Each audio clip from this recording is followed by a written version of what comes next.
La ruta del dinero.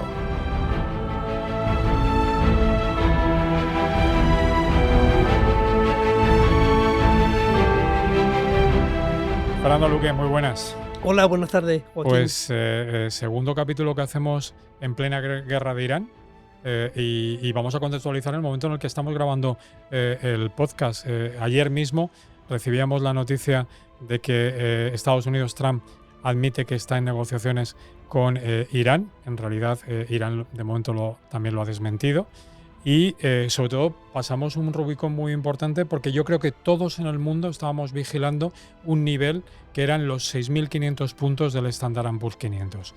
Ese nivel, durante el mercado asiático y la apertura del mercado europeo, se llegó a perder en los futuros, pero se produjo la declaración de que tenemos 5 días de tregua y de momento lo que hemos conseguido es que después de en el inicio de la cuarta semana de guerra tenemos tranquilidad, por lo menos aparente, en mercado. Sí, a ver, tranquilidad aparente, porque claro, si miras los precios del petróleo, que es lo que todo el mundo está mirando, tenemos un petróleo muy caro todavía y eso tarde o temprano pues se va a trasladar a los precios. Tarde o temprano no, iba a decir ya mismo. Todos hemos echado gasolina ya y Efectivamente. lo hemos comprobado. Entonces, claro, eso tiene consecuencias no solo para la cesta de los consumidores, sino también para los inversores, ¿no? Y es verdad que lo que hemos visto ahora mismo es, sobre todo, comentaba que la bolsa en Estados Unidos pues había aguantado los niveles, con lo cual tampoco ha reflejado todavía el escenario catastrófico que pintan algunos, pero es verdad que la renta fija ya se está adelantando y está ahí pues anticipando problemas en la inflación, y problemas de inflación para la renta fija significa que los tipos de interés van a subir, que al final eso también va a repercutir en la cesta de los consumidores, pero también a nivel bursátil. La situación es verdad que es muy distinta de lo que pasó durante la guerra de Ucrania. La guerra de Ucrania es verdad, pero contextualizando, los momentos de la guerra de Ucrania y el momento actual pues son muy distintos. Aunque es verdad que el precio de la energía pues subió durante la guerra de Ucrania y está subiendo ahora. Pero claro, ¿qué ocurrió durante la guerra de Ucrania? Que teníamos, por así decirlo, un momentum positivo en el crecimiento. Salíamos de la pandemia y teníamos pues un crecimiento pues sostenido.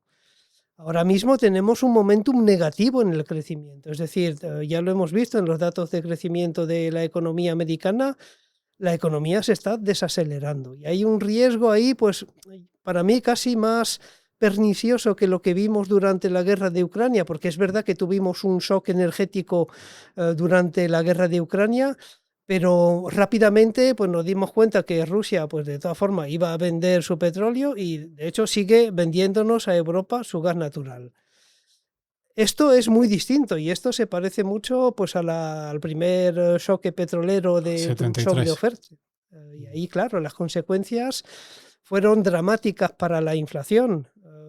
Incluso los bancos centrales o la Reserva Federal no pudo controlar esa inflación. Empezó a subir los tipos de interés. Me estabas marcando, porque yo marcaba un termómetro muy claro que era el 6.500 del S&P por la parte bursátil, pero creo que hay otro termómetro que hay que vigilar enormemente, que es el bono estadounidense.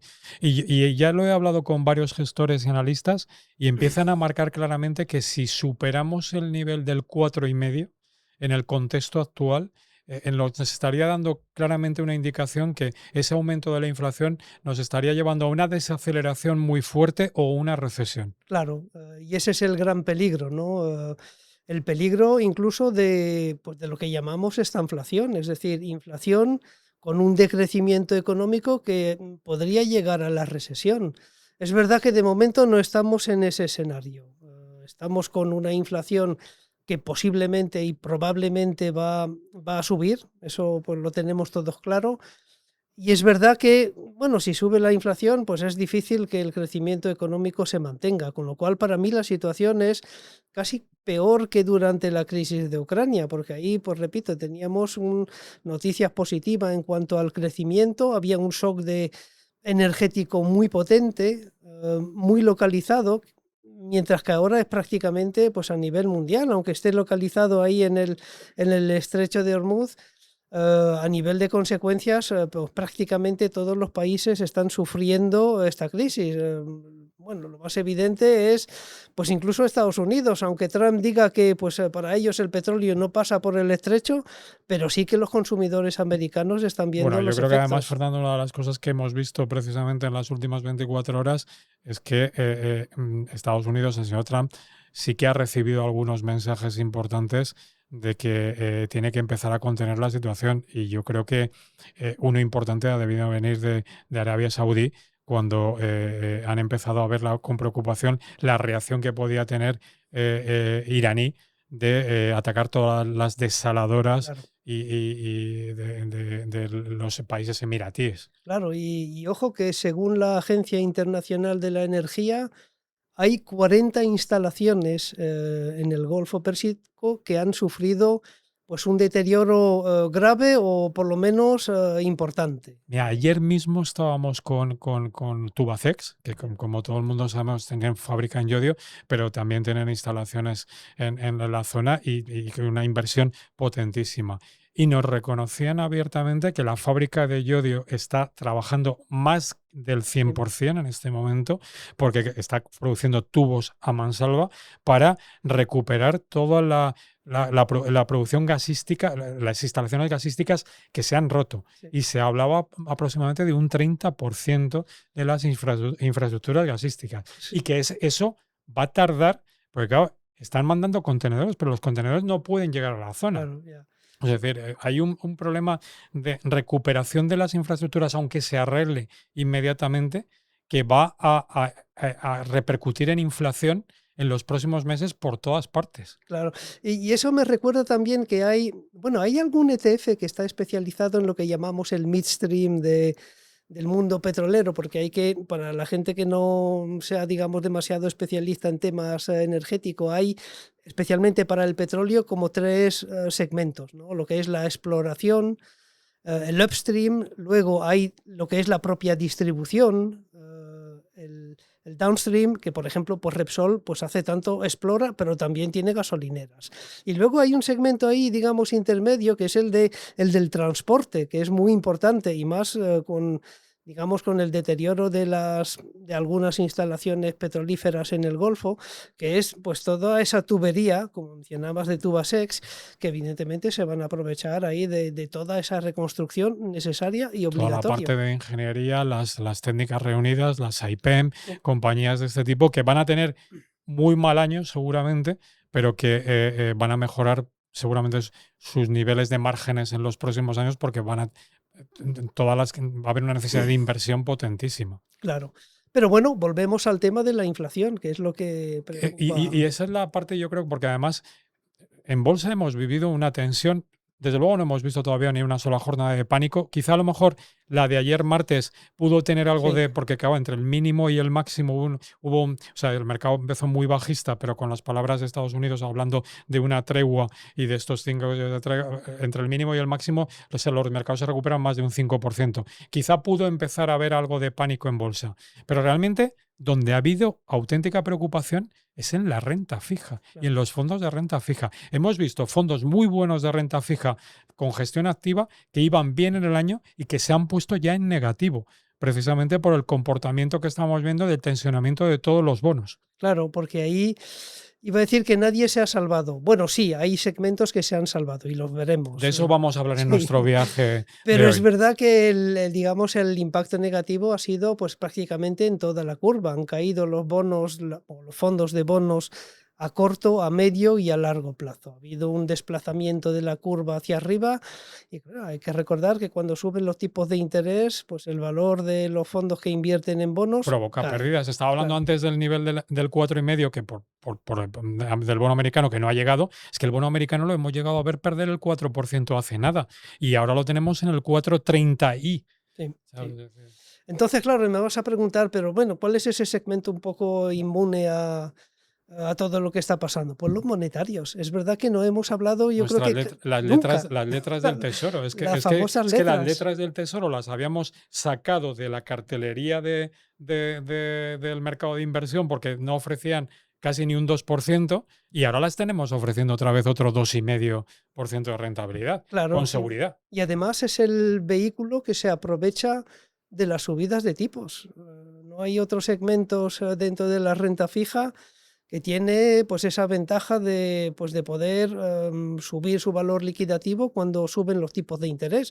Porque el Fondo Monetario muchas veces se dice, bueno, es un vehículo insensible a los tipos. No, es sensible a los tipos, pero digamos una sensibilidad positiva cuando los tipos suben. Y es un, digamos, un recurso que yo creo que pues hay que tener pues ahí a mano. Es verdad que el gran problema de los fondos monetarios es cuando se utilizan de cara, digamos, al largo plazo. Y es verdad que en el largo plazo nunca han sido pues un vehículo pues muy rentable comparado con otras alternativas. Pero puntualmente, si uno quiere refugiarse, pues ¿para qué buscar otro lugar que los fondos Pero yo creo monetarios? que aconsejo denodadamente a los partícipes que miren las comisiones de los monetarios, porque Sí. en el mercado español todavía te encuentras fondos monetarios con comisiones que sean absolutamente abusivas. Sí, sí, sí. Y ahí hay competencia también extranjera. Hay muchos fondos franceses muy buenos dentro del segmento monetario. A mí uno que me gusta es el de la Française Trésorerie ISR, pero repito, hay muchas ofertas también de, pues de gestoras como Groupama, AXA. No sé por qué, ahí los franceses son un poco especialistas en temas de renta fija y también en monetarios. Un aspecto a tener en cuenta también es pues toda la operativa de traspaso, porque claro, si estamos hablando de fondos, una de las grandes ventajas de los fondos es que uno puede pues, pasar de un fondo a otro, de un fondo de renta variable a un fondo monetario, sin tributar por la plusvalía que tiene acumulado en Sí, el pero fondo de renta sé por dónde variable. vas, Fernando, y además lo hemos vivido en las dos últimas crisis. Porque me acuerdo la del año pasado, que fue la de los aranceles, la del 4 de abril, el que fue jueves, viernes, el comienzo de la semana siguiente. Todos los que nos dedicamos a hacer traspasos acabamos cometiendo el error de que cuando iniciamos el traspaso teníamos un contexto de mercado que cambió drásticamente. En esta situación también nos puede ocurrir algo parecido, porque estamos en el mismo juego de Trump, en Claro. el de amenazo y no sé realmente lo que va a pasar.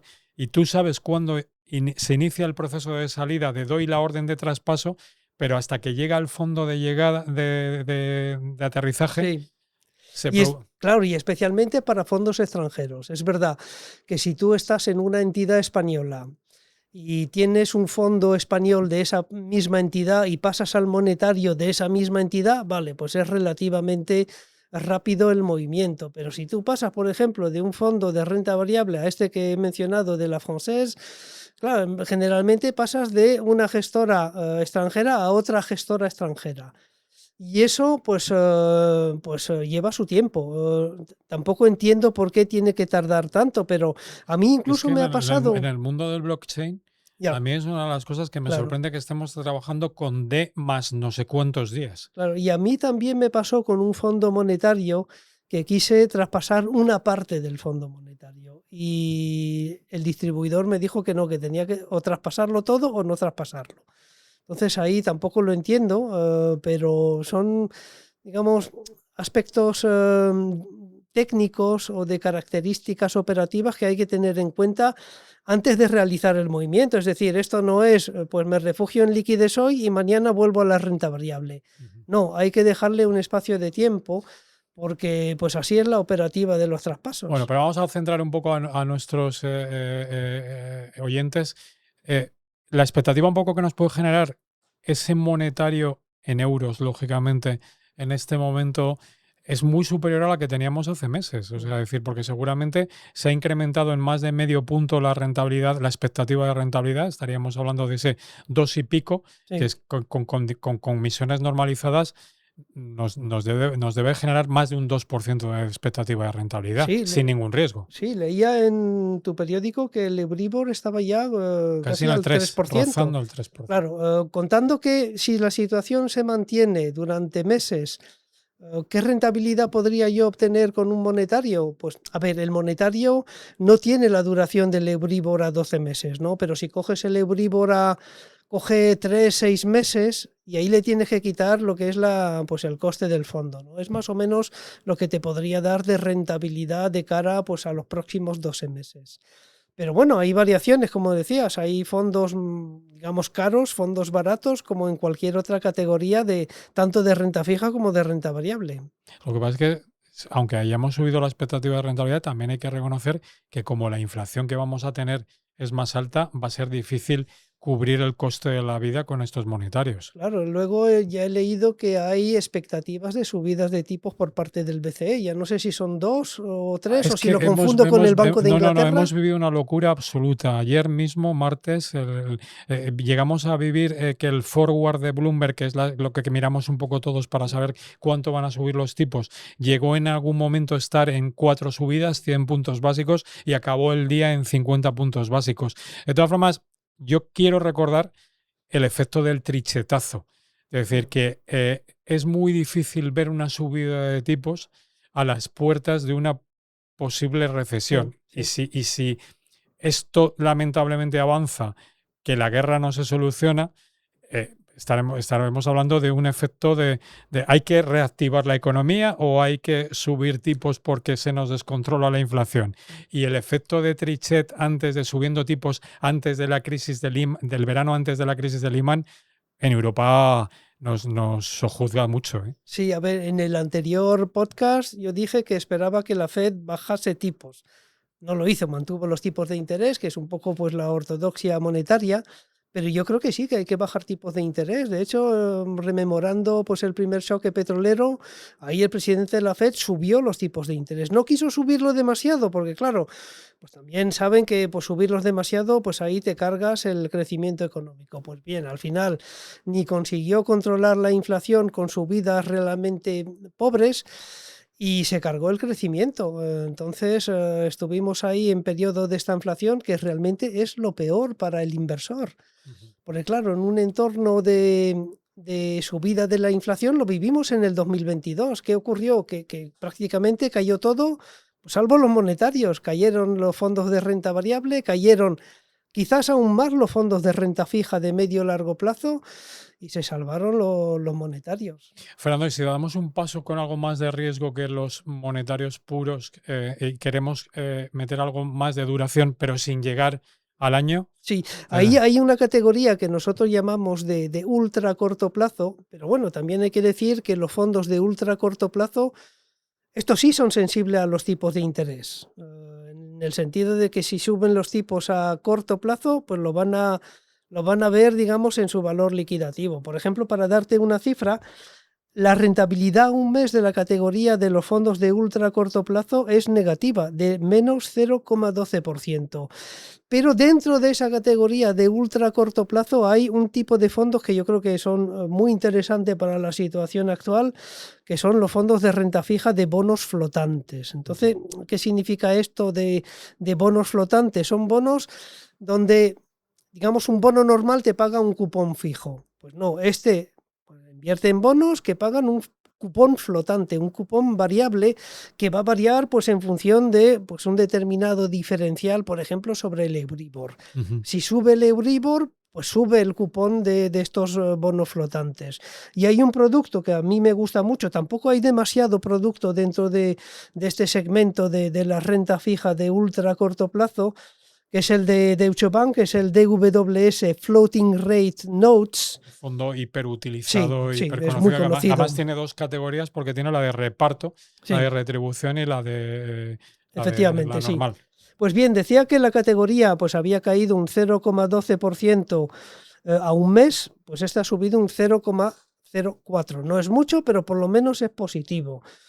Incluso si miramos en periodos, digamos, ya más largo, de por ejemplo a 6 meses, pues también baten a la media de la categoría con una rentabilidad del 1,11% frente al 0,81% de la renta fija ultra corto plazo. Me vas a decir, en los últimos 6 meses, ¿cuánto ha dado un monetario? Pues un monetario ha dado casi un 1%, un 0,96%. Que es más que el de ultra corto plazo. ¿Por qué? Porque el ultra corto plazo está sufriendo últimamente por la subida de tipo de interés. pero es menos que el de bonos flotante, porque este bonos flotante de alguna forma pues se protege de estas subidas de tipos de interés. También es cierto que si la situación se normalizase, serían productos que lo acabarían haciendo mejor que los monetarios. Sí, luego también hay que ver, pues en los bonos flotantes, pues van variando el cupón, pues algunos anualmente, otros semestralmente, otros trimestralmente, pero bueno, yo creo que es un Pero es verdad que producto. el Deutsche Flottenreinheit es un fondo que yo creo que todo el mundo lo utiliza un poco como monedero para hacer Sí, traspasos entre, sí, entre fondos. Es un producto hiper reconocible. O sea, sí, es que sí, sí, creo es que, muy bueno. Sí. que creo que está en la cabeza de muchos amigos inversores. Y si queremos protegernos directamente de la inflación, A ver, ¿qué, sí, qué producto tenemos? hay producto. Lo que pasa es que, y voy a explicar por qué no me gusta demasiado en este entorno, pues son los fondos ligados a la inflación. Eh, ¿Cuál es el truco aquí? ¿Cómo se pueden proteger de una inflación al alza? Evidentemente, invierten en bonos ligados a la inflación, que te protege un poco de las subidas de la inflación, y aquí lo que se ajusta no es tanto el cupón como en los bonos flotantes, sino el capital. Pero bueno, ¿cuál es el problema de los fondos?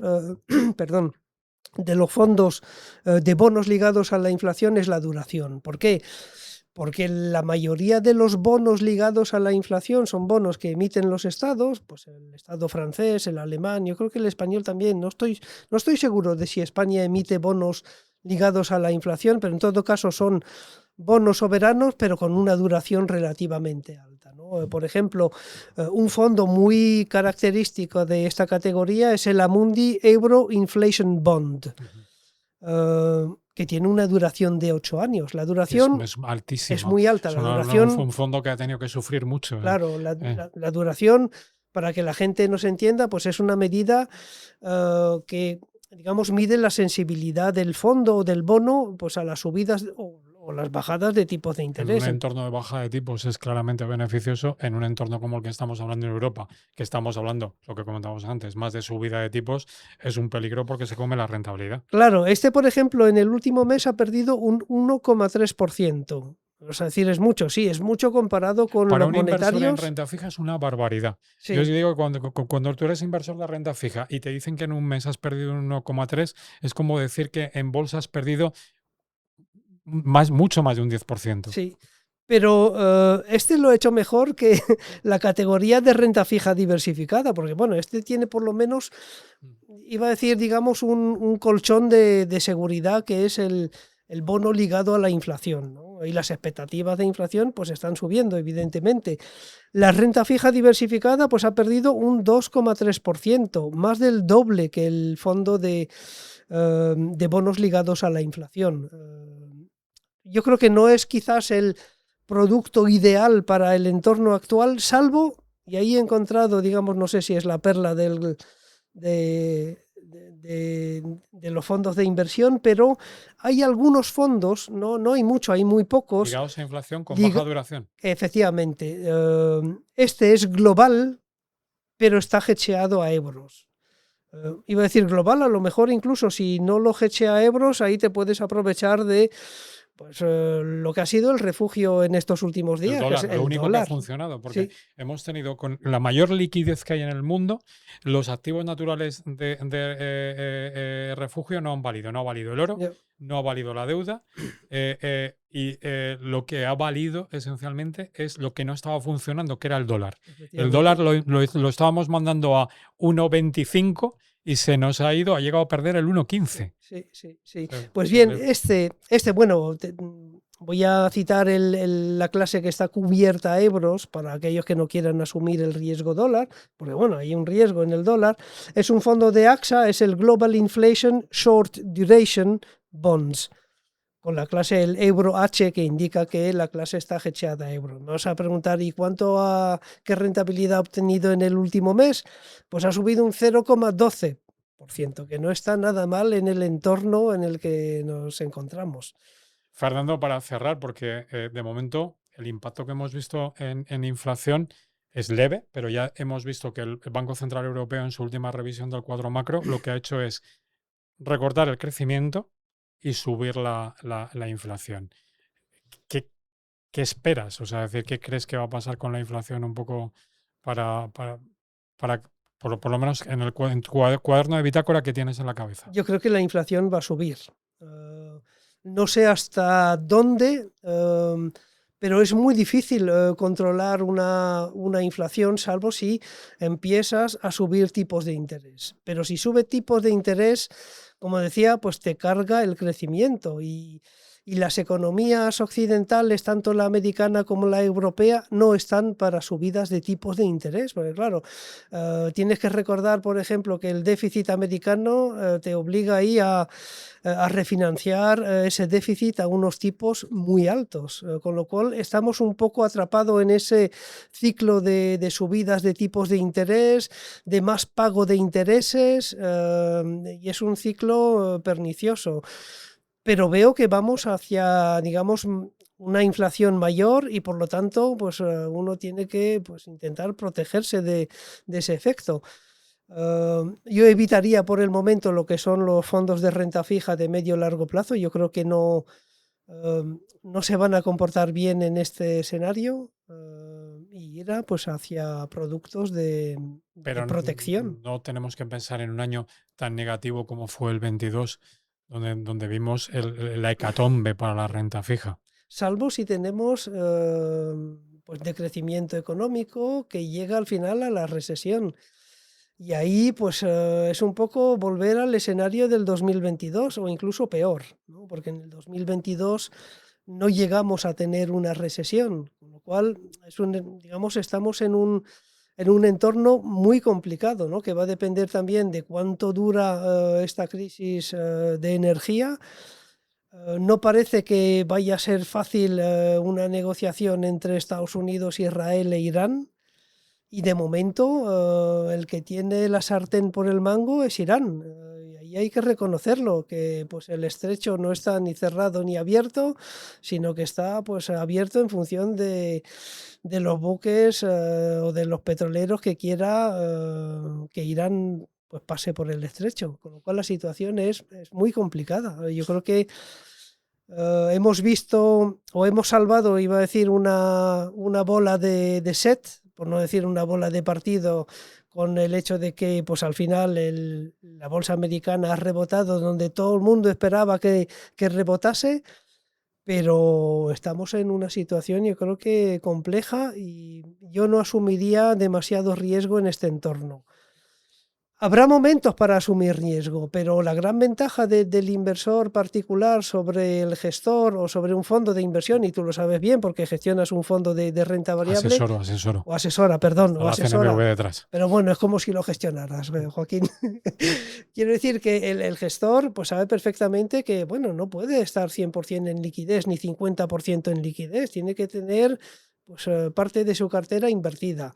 No digo que haya que pasarlo todo a un fondo monetario, yo creo que eso sería también un error, yo creo que nunca hay que llegar a los extremos, pero sí que hay que modular el riesgo. Hay momentos para tener más riesgo en cartera y momentos para tener menos riesgo en cartera, independientemente del perfil que tengas. Tú puedes tener un perfil agresivo, pero puedes reducir el peso de renta variable o el de renta fija en cartera. Y ahí, Pues el sábado 28 de marzo se acabará la tregua y sabremos cuál es el próximo capítulo, pero desde luego, Fernando, lo que ha sido útil es este viaje, porque lo que tenemos es productos sobre los que invertir con absoluta tranquilidad y seguridad, que yo creo sí, que es un poco lo que la gente está demandando precisamente en este sí, contexto. sí, y yo creo que, a ver, es fundamental gestionar el riesgo de una cartera. A ver, hay inversores y conozco a muchos que dicen, mira Fernando, es que me da igual si la bolsa baja un 20 un 30, voy a seguir invertido al 100%. Y es verdad que la historia pues le daría la razón, ¿no? Si tú coges un histórico de la bolsa de 20 años, la mejor estrategia es pues estar invertido al 100% si tienes un perfil muy Pero tienes que agresivo. tener la garantía de que eres un inversor de largo plazo. Yo creo que esa sería la recomendación que le daría a cualquier partícipe, pero cuando tiene un horizonte muy, muy de largo plazo. Sí, ¿Por qué? Porque evidentemente cada vez que hace un traspaso se carga el valor inicial de la inversión. claro. Y como la magia absoluta de esto en el mundo de la inversión es mantener participaciones antiguas y jugar con el interés compuesto, pues evidentemente te lo pierdes. Sí. No tienes que desgraciar una cartera, pero tienes que tener la seguridad de que eres un inversor de muy largo plazo para hacer Claro, eso. y si eres inversor de muy largo plazo, una forma de gestionar el riesgo es hacer aportaciones periódicas. Es decir, si la bolsa baja un 10%, pues compras un 10% más barato. Pero claro, hay que tener ese La horizonte de largo incertidumbre es plazo. lo mejor que tenemos los inversores para hacer aportaciones periódicas y puntuales cuando se producen caídas. Creo que lo recordaba en el anterior Sí, podcast. De las más de 6.000 sesiones de mercado que hemos tenido en lo que llevamos de siglo, solamente hemos tenido 50 en las que se han producido caídas del 4%. Los inversores de largo plazo deberíamos celebrar que se produzcan caídas del 4% para hacer aportaciones. sí. Hay digamos, un gran número de inversores que aplican esta estrategia y de momento pues han tenido razón. Fernando, un placer y nos vemos en el próximo viaje de la Ruta del Dinero. Muchas gracias, Joaquín. Hasta luego.